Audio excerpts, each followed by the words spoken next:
নমস্কার, তোমাদের সবাইকে সানা স্মাইল এডুকেশন সেন্টারে স্বাগত জানিয়ে আজকের ক্লাসটি শুরু করছি। আজকে তোমাদের সঙ্গে আলোচনা করব তোমরা যারা পঞ্চম শ্রেণীর প্রথম পর্যায়ক্রমিক মূল্যায়ন পরীক্ষা দেবে তোমাদের জন্য রায় ও মার্টিন প্রশ্নবিচিত্র থেকে আজকে সমাধান করব পঞ্চম শ্রেণীর পরিবেশ বিষয়ে মডেল নম্বর 12, অর্থাৎ 12 নম্বর স্কুলের যে সমস্ত ছোট ও বড় প্রশ্নগুলি আছে তার সমস্ত প্রশ্নের উত্তরের সমাধান করে দেখাবো। চলো দেরি না করে মূল বিষয়ে যাওয়া যাক। একের একে আছে আমাদের শরীরের বর্ম হলো, উত্তরটা লিখবে চামড়া, অপশন খ।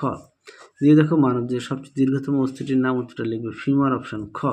তিনে দেখো ডট চিকিৎসার মাধ্যমে রোগ সারে, উত্তরটা লিখবে যক্ষা, অপশন গ। চারে দেখো রসিক বিল অবস্থিত, উত্তরটা লিখবে কোচবিহারে, অপশন খ। পাঁচে দেখো মাটির সজীব জৈব উপাদান হলো কেঁচো, অপশন খ। শূন্যস্থান পূরণ দেখো হৃৎপিণ্ডের শব্দ শোনা যায় স্টেথোস্কোপ যন্ত্রের সাহায্যে। দিয়ে দেখো সজারুর লোম কাটার মতো। তিনে দেখো আমাদের সারা শরীরে রক্ত ছড়িয়ে দেওয়ার কাজ করে হৃৎপিণ্ড। চারে দেখো কলেরা অথবা টাইফয়েড একটি জলবাহিত রোগ। পাঁচে দেখো অতিবেগুনি রশ্মি ত্বকের ক্যান্সার ঘটায়। পরবর্তীতে দেখো বাম স্তম্ভের সঙ্গে ডান স্তম্ভ মেলাও। একেরটা হবে গ, দুইয়েরটা হবে ঘ, তিনেরটা হবে ক, চারেরটা হবে খ। পরবর্তী দেখো কি আছে, যক্ষা রোগের লক্ষণগুলি হলো, দেখো প্রশ্নোত্তর।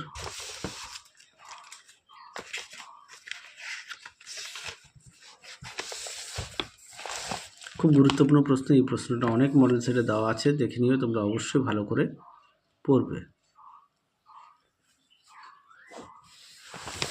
পরবর্তী দেখো কি আছে, কালো চামড়া মানুষদের সম্মানের জন্য কারা লড়াই করেছিল? মহাত্মা গান্ধী ও নেলসন ম্যান্ডেলা। মহাত্মা গান্ধী ও নেলসন ম্যান্ডেলা। পরটা দেখো কীভাবে বাড়িতে ওআরএস তৈরি করা হয়, দেখো প্রশ্নোত্তর।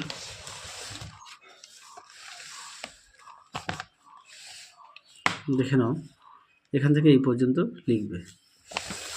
পরটা দেখো কি আছে, অস্থি সন্ধি কয় প্রকার ও কী কী? 3 প্রকার। দেখে নাও প্রশ্ন উত্তরটি।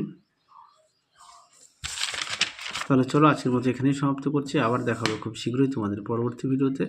তোমরা সবাই সুস্থ থেকো, ভালো থেকো। আজকের মতো টাটা।